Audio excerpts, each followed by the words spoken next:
Hi everyone, Cosmic Mango here, your favourite mango from outer space. I hope you're all having a fantastic day. Do you like playing free coloured commanders, or are you looking for one to pick up and build a deck around? Well, you've come to the right place. In this video, I'm going to be sharing with you some free coloured commanders that are really fun to play. Before we start, I'd like to mention my friends at Pyramid Designs. They make amazing playmats with fantastic quality. If you're interested in picking up a new playmat with great artwork, check out the link in my description below, which is offering a special discount code for my viewers. Okie dokie, without further ado, sit back, relax, and enjoy the show. Number 1, Galea, Kindler of Hope, a legendary elf knight creature that costs 1 blue, 1 white, 1 green, and 1 generic mana to cast. She has 4 power and 4 toughness and says the following. Vigilance, you may look at the top card of your library anytime. You may cast aura and equipment spells from the top of your library. When you cast an equipment spell this way, it gains when this equipment enters the battlefield, attach it to target creature you control. Galea is a wonderful Voltron commander. However, you don't have to follow the Voltron route, as you can, however, use Galea's ability to spread out the equipment and aura spells to other creatures we control. I personally think the best route is to go full Voltron and fill your deck up with as many auras and equipment as possible, so as to hopefully, well, most of the time have them revealed at the top of your library. Being able to look at the top card of your library at any time is an incredible ability. Don't forget, we also get to attach equipment to Galea finds without having to pay the equipment cost, which is very good.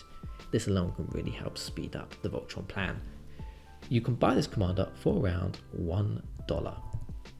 Number 2, Muldrotha the Gravetide, a legendary elemental avatar creature that costs 1 black, 1 green, 1 blue, and 3 generic mana to cast. Muldrotha has 6 power and 6 toughness and says the following.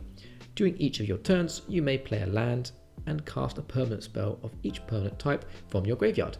If a card has multiple permanent types, choose one as you play it.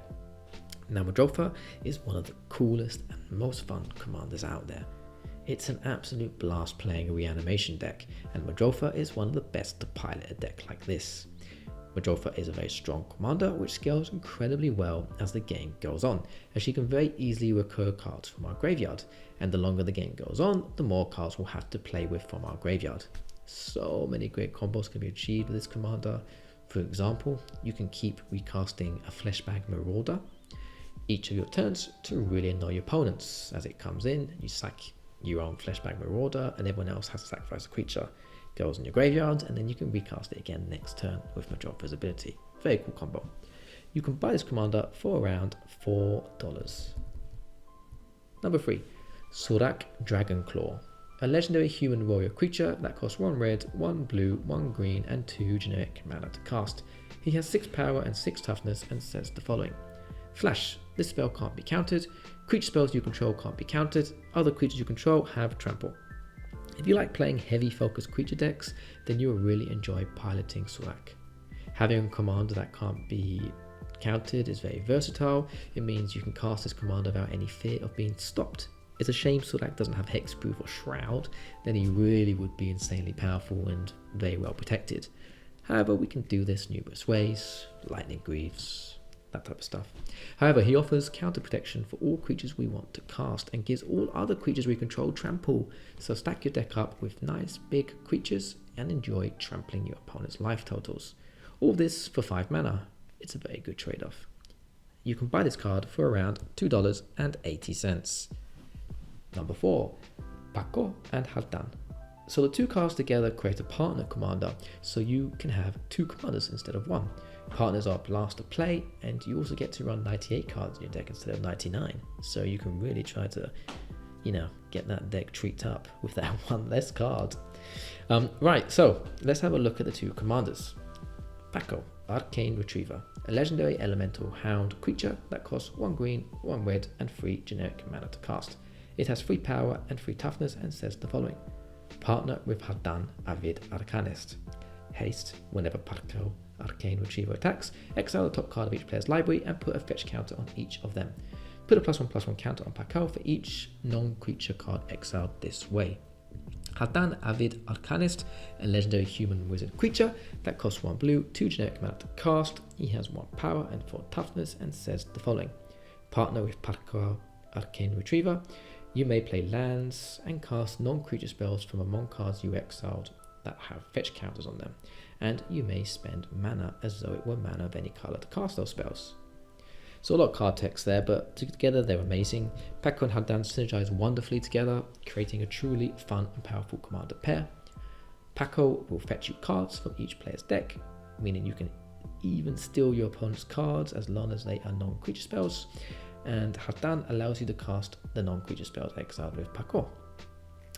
And you can use any colour mana you wish to cast them. Super sweet. The deck runs beautifully, allowing you to have fantastic card advantage and also have a pretty large beta, as Pako can get large very fast. You can buy this commander pair for around $3.50, Pako costing around $2 and Haldan costing about $1.50. Number 5, Kess, Dissident Mage. A legendary human wizard creature that costs 1 red, 1 black, 1 blue, and 1 generic mana to cast. She has 3 power and 4 toughness and says the following. Flying. Once during each of your turns, you may cast an instant or sorcery spell from your graveyard. If a spell cast this way will be put into your graveyard, exile it instead. Now, some of you may frown upon seeing Kess, as she is an incredibly powerful commander and often runs rampant in the cEDH format. If you fine-tune Kess to her maximum power level, she is obscenely powerful and can win games very fast and efficiently. But I'm here to talk about Kess being played on more of a casual way, where she is still strong but won't upset your opponent so much. Kess can be built many ways, and you'll enjoy each of them because they're really fun. You can play Spellslinger, you can play Good Stuff, Jank, Storm, loads of other options for Kess are available. Kess can absolutely be built in a casual manner. You can even play Kess Voltron if you like, although I don't really recommend it, but it would work. She has flying, so that's one start. What makes Kess so good is the freedom she gives to those who love to build decks, because she can be built numerous ways. You can buy this commander for around $1. Number 6, Tuvasa the Sunlit. A legendary merfolk shaman creature that costs 1 blue, 1 white, and 1 green mana to cast. She has 1 power and 1 toughness and says the following. Tuvasa the Sunlit gets +1/+1 for each enchantment you control. Whenever you cast your first enchantment spell each turn, draw a card. Tuvasa is a superb and excellent Voltron commander.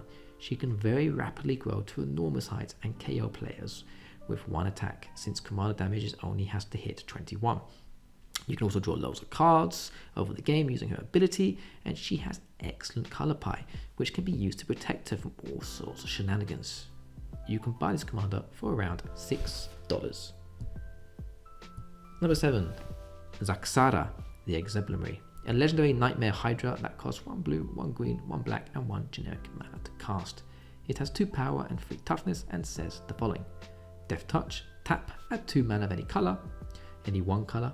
Whenever you cast a spell with X in this mana cost, create a 0/0 green hydra creature token, then put X +1/+1 counters on it. So Zaxara is a lot of fun, offering great utility as it can generate mana and a Death Touch blocker with a sweet trigger to make lots of hydras that scale up as the game progresses. It could be fun to brew a Zaxara deck, as you'll be running a lot of X mana spells, which you don't see so often in Commander, or at least you don't see decks built around the X mana concept that often, making Zaxara a pretty unique commander to pilot. It also makes any usually less competitive X mana spells feel relevant, as you are rewarded by Zaxara whenever you cast an X spell. You can buy this commander for around $1.50. Number 8, the final card on my list. Atla, Palani Nest Tender. A legendary human shaman creature that costs 1 white, 1 green, 1 red, and 1 generic mana to cast. She has 2 power and 3 toughness and says the following. For 2 generic mana and tap, create a 0/1 green egg creature token with Defender. Whenever an egg you control dies, reveal cards from the top of your library until you reveal a creature card. Put that card onto the battlefield and the rest on the bottom of your library in a random order. Atla is a very enjoyable commander. The main premise of an Atla deck is to fill your deck up with loads of huge stompy creatures, generate eggs using Atla, and then destroy the eggs to flip the top few cards from your deck until something humongous jumps out to scare your opponents. It's a powerful mechanic and a blast to play, so if you like hatching eggs into gigantic creatures to cause rampage on the battlefield, you will highly enjoy this commander. you can buy this commander for around $1.50. Okay everyone, we have come to the end of the video. I hope you enjoyed it. Thanks for making it this far, you totally rock. If you did enjoy the video, please could you drop a like, comment and subscribe to the channel. I would really like to know if you have any recommendations on a fun to play free colored commander. If you do, please share in the comment section below. Thanks for watching everyone, and as always, take care and goodbye.